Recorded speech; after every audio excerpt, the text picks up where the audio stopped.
Because చిన్న వయసులో competitive prepare అవ్వడానికి జాబ్స్ రావడానికి అవకాశం ఏదైతే అనుకోండి అవే ఛాన్సెస్ ప్రాక్టీస్ అనేది ఒకరం చేసుకోండి. ఫస్ట్ ఆఫ్ ఆల్ ఏంటి లైఫ్ సెట్ అవ్వాలి, ఎస్పెషల్లీ అబ్బాయి మ్యారేజెస్ అన్నా దేనికన్నా సరే ఏంటి ఫస్ట్ లైఫ్ సెట్ అవ్వాలి, ఇన్కమ్ సోర్స్ ఉండాలి.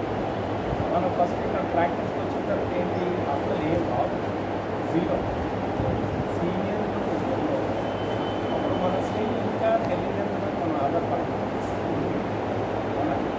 ఇప్పుడు సరే నేను చూస్తుంది ఏదైనా మనం పెట్టేటట్టున్నాం కానీ వాళ్ళ దగ్గర తీసుకున్నట్టు నా సజెషన్ ఏంటంటే కాంపిటేటివ్ ఎగ్జామ్స్ ప్రిపేర్ అవుతుంది, పార్ట్ టైం వస్తారంటే ఫోర్త్ గ్రేడ్ ఎవరికైతే సీనియర్ మంచిగా ఫస్ట్ ఆఫ్ ఆల్ అయితే గట్టిగా ప్రిపేర్ అవ్వాలి. తర్వాత నెక్స్ట్ ఆప్షన్ ప్రాక్టీస్ చేయాలి. బయట కాదు నాలుగు ఎందుకంటే ఎక్కడ కూడా క్లిక్ అవుతుంది. మీరు జాయిన్ అయ్యి మినిమం 10 to 15 years అవుతాయి కానీ ఒక లాయర్గా సెట్ అవ్వాలి. చాలా హార్డ్ వర్క్ చేయాలి. ఎవరు ఏ సీనియర్ కూడా ప్రాపర్గా గైడెన్స్ ఉంటుంది, ఎలాగ రాయాలి, అలా చేయాలి, ఎలా చేయాలి, ఎలా చేయాలి. ఇదేంటంటే ఒక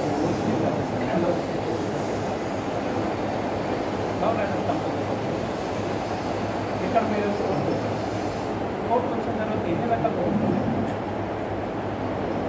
what is the hierarchy of the courts? Do you know? First court ఏంటి, చిన్న కోర్టు ఏంటి? ఎన్ఆర్ల కంటే చిన్న కోర్టు ఏమంటున్నారు? జూనియర్ సీనియర్ 3 years ఏవైతే మ్యూన్సిపల్ కోర్ట్స్ అండి. ఇక్కడ జూనియర్ సీనియర్ కోర్ట్స్లో జూనియర్ సీనియర్ కోర్ట్స్ ఒక కల్పిస్తాం. దాన్ని ఏమంటారు? దాన్ని ఏమంటారు? Principal junior senior. మనం ఏదైనా కేసు ఫైల్ చేస్తాం అనుకోండి, ఫర్ ఎగ్జాంపుల్ జూనియర్ సీనియర్ కోర్టులో పేజర్ కేసు ఫైల్ చేయాలి. దానికి ఎక్కడ ఫైల్ చేయాలి? ప్రిన్సిపల్ జూనియర్ సీనియర్ కోర్టులో కేసు ఫైల్ చేయాలి.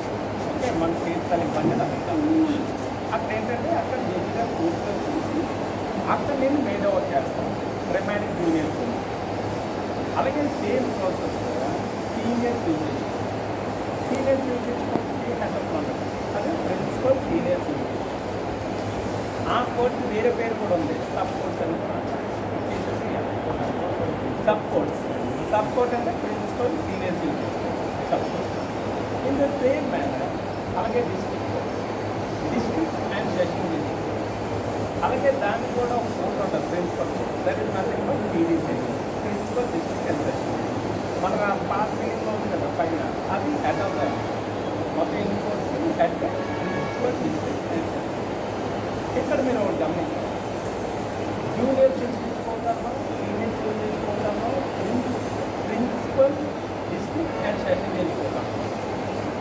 ఎందుకంటే అక్కడ principal or district and session తీసుకుంటాము ఎలా చేసి కోర్టుకు వచ్చేసరికి సివిల్ మ్యాటర్స్ క్రిమినల్ మ్యాటర్స్ కూడా చేయాలి. వేరే ఇంకా జూనియర్ సివిల్ కోర్టుకు వచ్చేసరికి senior civil court only civil matters, criminal matters కొంత తగ్గ బ్లాక్ ఎలా కోర్టులో మాత్రం నిజంగా క్రిమినల్ 4 కేసెస్ తీర్చారు.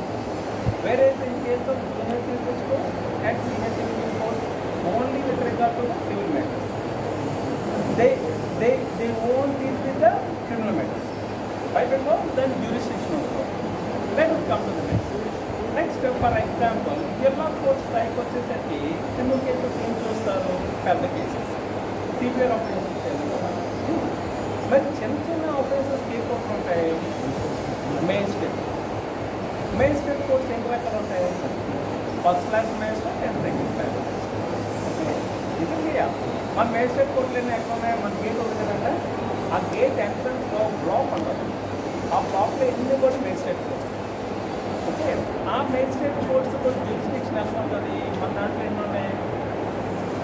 First class judicial magistrate, first ACM ఉంటుంది, first national first national metropolitan magistrate చూసారా? ఫస్ట్ ఏసీఎం, అలాగే సెకండ్ నేషనల్ మెట్రోపాలిటన్ మేజిస్ట్రేట్, అలాగే థర్డ్, అలాగే ఫోర్త్, అలాగే next chief metropolitan magistrate court. Chief metropolitan magistrate court ఏంటంటే అక్కడ gate building అనేది పైన ఉంటుంది. మిగతా కోర్ట్స్ ఎన్ని కూడా 7 ఉంటాయి. ఈ కేసు ఎలా? ఫర్ ఎగ్జాంపుల్ మనం ఎంబీ పోలీస్ స్టేషన్లో కంప్లైంట్ పెట్టాం. ఎంబీ పోలీస్ స్టేషన్లో కానీ లేదా శ్రీకాకుళం పోలీస్ స్టేషన్లో కానీ కంప్లైంట్ పెట్టాం. కంప్లైంట్ పెట్టిన తర్వాత ఏమైంది? ఓకే, కవర్ అవుతుందా? కంప్లైంట్ పెట్టిన తర్వాత ఏమవుతుంది? వాడు కేసు కడతారు, ఎఫ్ఐఆర్ కడతారు. ఎఫ్ఐఆర్ కట్టిన ఎంత టైంకి కోర్టులో రిపోర్ట్ సబ్మిట్ చేయలేడు?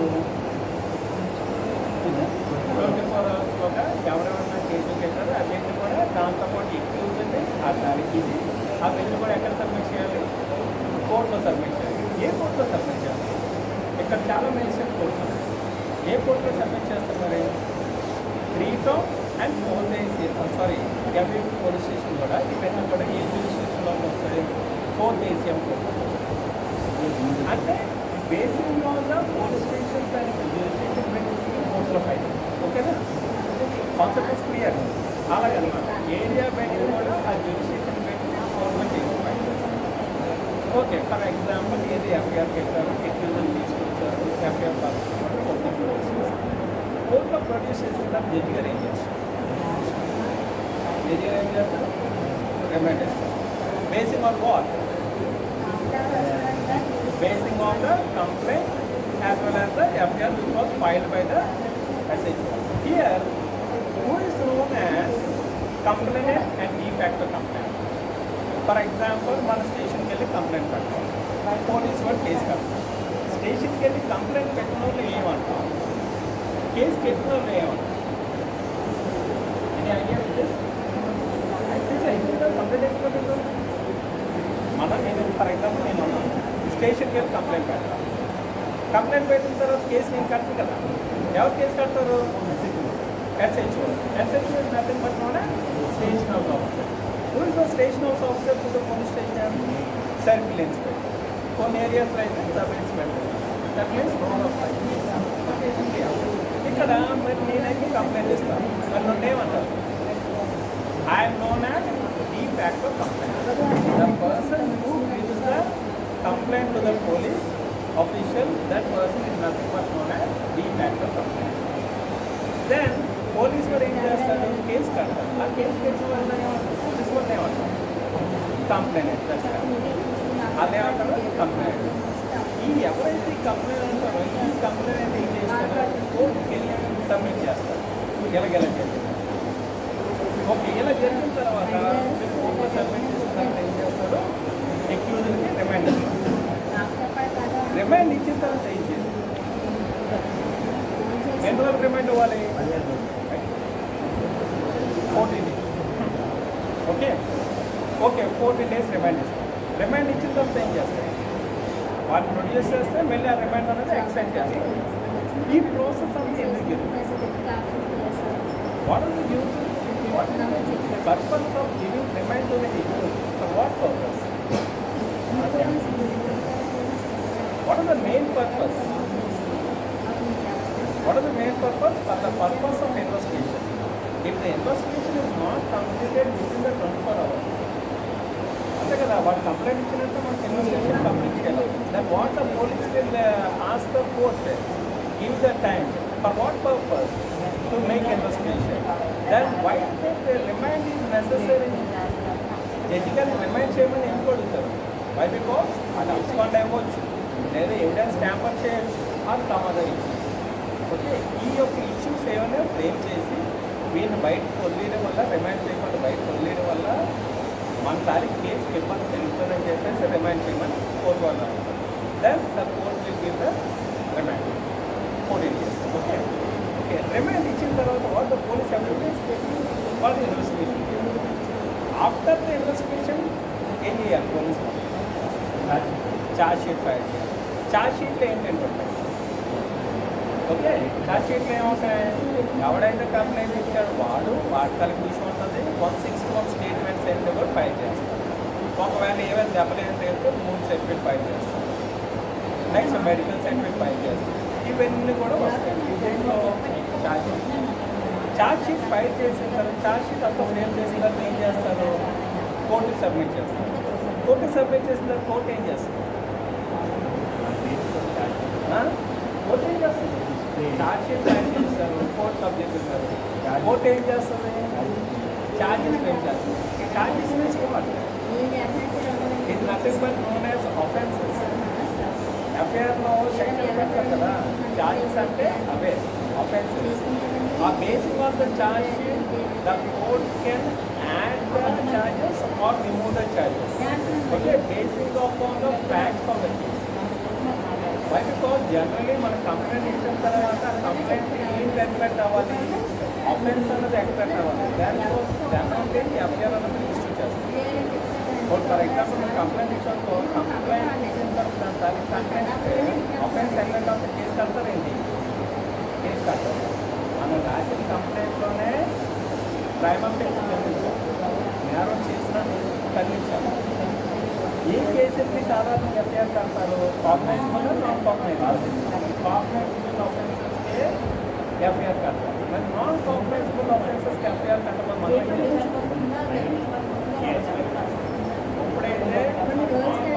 కాగ్నైజబుల్ ఆఫెన్సెస్కి ఎఫ్ఐఆర్ కట్టడం మనం ప్రైవేట్ కంప్లైంట్ తీసుకొని కోర్టు నుంచి డైరెక్షన్ తీసుకుంటాం, ఎవరికి పోలీస్ వాళ్ళు రిఫర్ చేయాలి.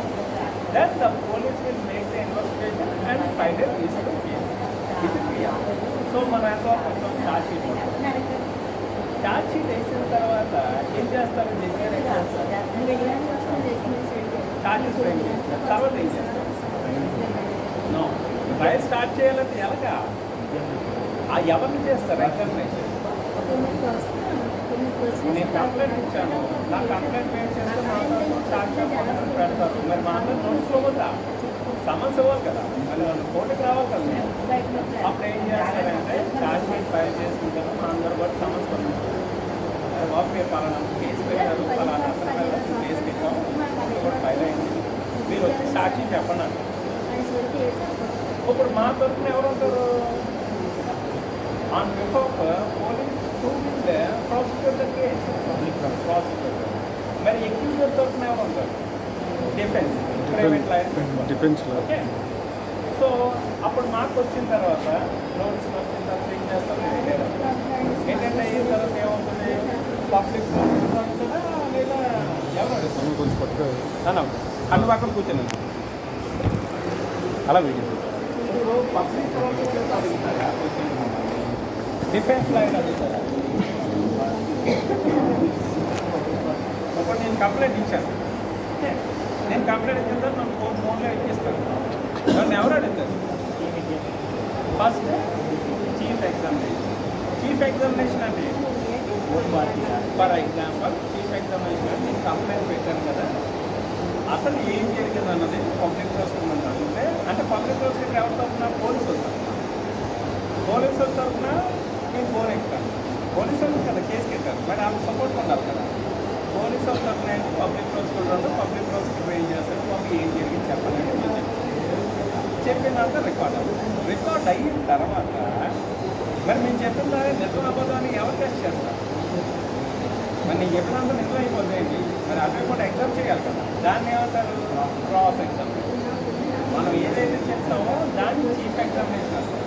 ఓన్లీ ఈ మనం చెప్పిన ఎగ్జామినేషన్ వాళ్ళు క్రాస్ చేస్తారు, ఎవరు డిఫెన్స్ లాయర్, దాన్ని క్రాస్ ఎగ్జామినేషన్ అంటారు. ఇది clear.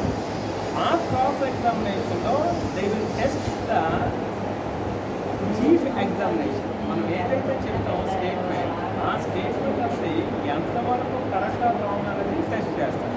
That is nothing but known as cross examination. ఈ క్రాస్ ఎగ్జామినేషన్ ఏంటంటే డిఫెన్స్ ఎక్యూజర్ తరఫున కావాల్సి వచ్చినట్టు తీసుకుంటారు. ఓకే, అప్పుడు ఏం చేస్తారు, ఇక్కడ people record both chief examination as well as cross examination. అలాగే ఈ విట్నెస్ అంతా ఏమంటారు, LW1, LW2, LW3. PW1 అది సివిల్ వస్తుంది. This one is nothing but criminal side we are dropping. L అంటే లీగల్ విట్నెస్ 1, LW1. ఓకే, అలాగే LW1, LW2, LW3 అవి వస్తారు. అలాగే డాక్టర్ కూడా వస్తారు.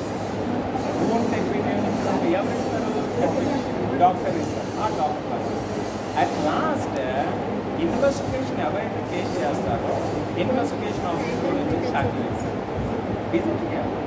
ఇవన్నీ అయిపోయిన తర్వాత what is the next stage, last ఏం జరుగుతుంది ట్రయల్ ప్రొసీడింగ్స్ అయిపోయింది తర్వాత అప్పుడు ఏంటంటే దీని తారీఖు chief examination cross examination base చేసి ఈ ఇద్దరు అడ్వకేట్స్ కూడా ఆర్గ్యుమెంట్ చేసిన తర్వాత ఫైనల్గా judgement give the decision. It may be conviction or acquit. Is it clear? This is the process. ఏమైనా డౌట్స్ ఉన్నాయా?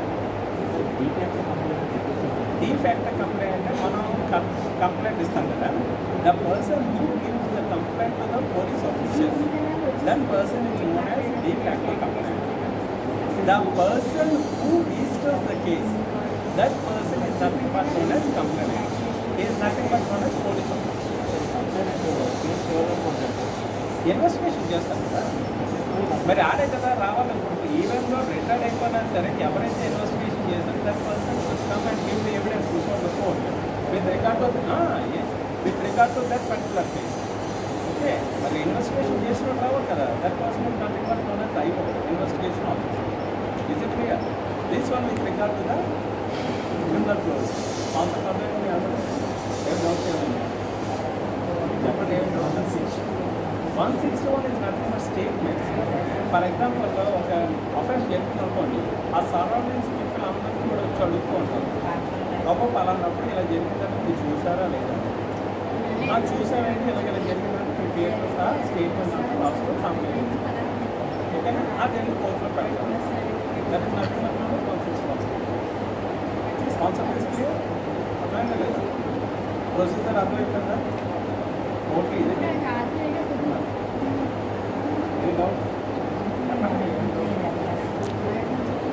ఏంటో చెప్పండి. ఇప్పుడు మీకు చెప్పాలి ఏమేమి జరుగుతుందా చెప్పండి. స్టార్టింగ్ అది చెప్పండి, అర్థమైందా లేదు స్టార్టింగ్ ఏం చేస్తాం. మీ ఏదో ఏదో నేరం జరిగింది, ఏం చేస్తాం? స్టేషన్కి ఏం చేస్తాం?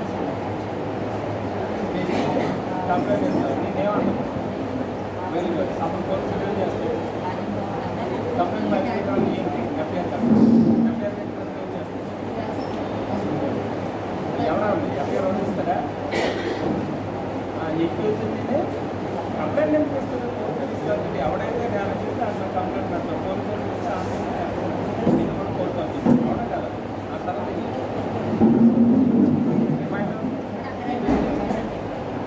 ఈ తర్వాత ఇప్పుడు ఛార్జ్షీట్ ఫైల్ అయింది, మర్చిపోకూడదు. ఛార్జ్షీట్ ఫైల్ అయినప్పుడు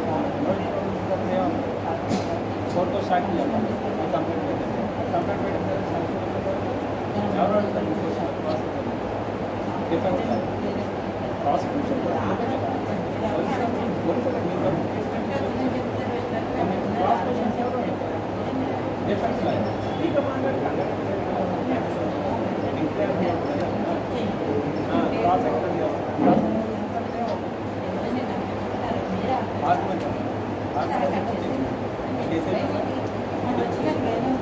ఈ ప్రొసీజర్ నేర్చుకునే నేను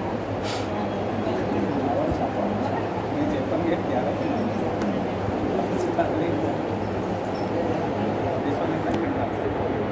సివిల్ సెట్ వెళ్తాను. సివిల్ ఇప్పుడు మీరు అన్నారు ఇతను పంపించు. ఓకేనా? ఎంత ఇచ్చారు అప్పుడు? 5 lakhs. 5 లక్షలు. 5 లక్షలు మీరు పంపించిన తర్వాత ఏం చేస్తారు? అలా కదా, పంపించిన తర్వాత ఏం చేస్తారు? No trust. ప్రామ్స్ అన్న ట్రై అవునా? రాస్తారు. ఏమో రాస్తారు? Unconditional. తీసుకున్నాడు నేను పలానా అప్పు తీసుకున్నాను తీసుకున్నాడు ప్రామిస్ చేస్తాడు. అవునా కదా? దాన్ని ప్రామిస్ అన్నారు.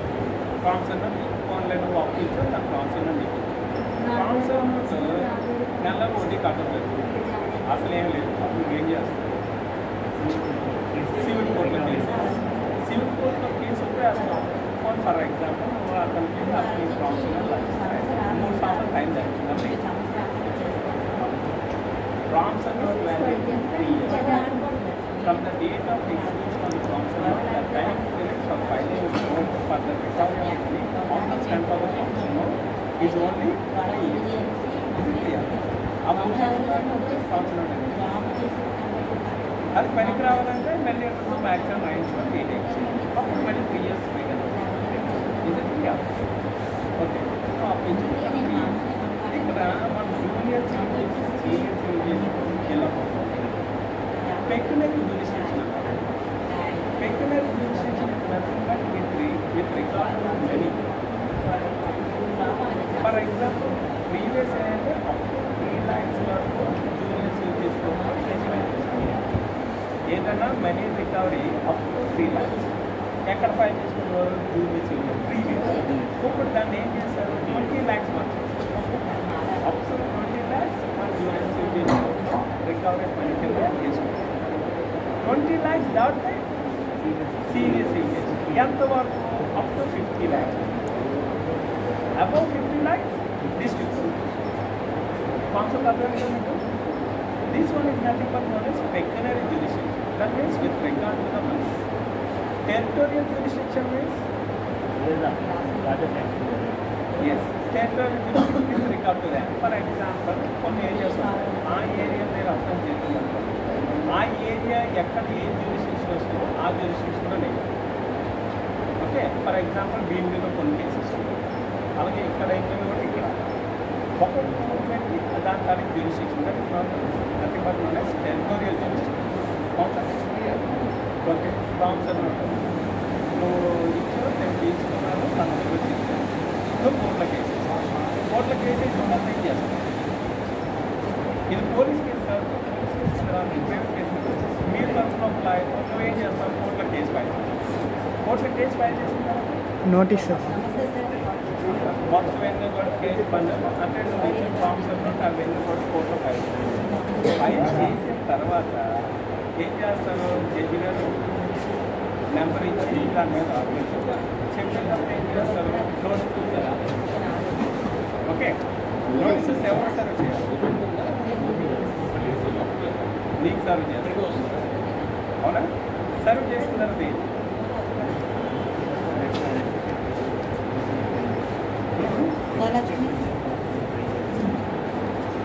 ఎప్పుడైతే కోర్టులో మీరు ఫైల్ చేస్తారో సమన్స్ సర్వ్ చేయమని ఆర్డర్ పడుతుంది.